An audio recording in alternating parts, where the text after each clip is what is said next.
गाजा जुग जुग जिया सुलालनवा भवनवा के भाग जागल हो ललना लाल भैले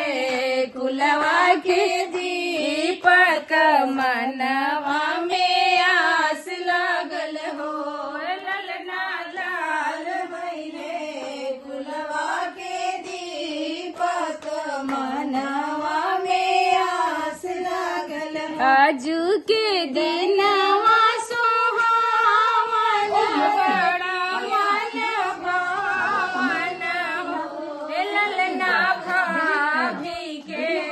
होरिला जनम रे औरनवा मोरे सो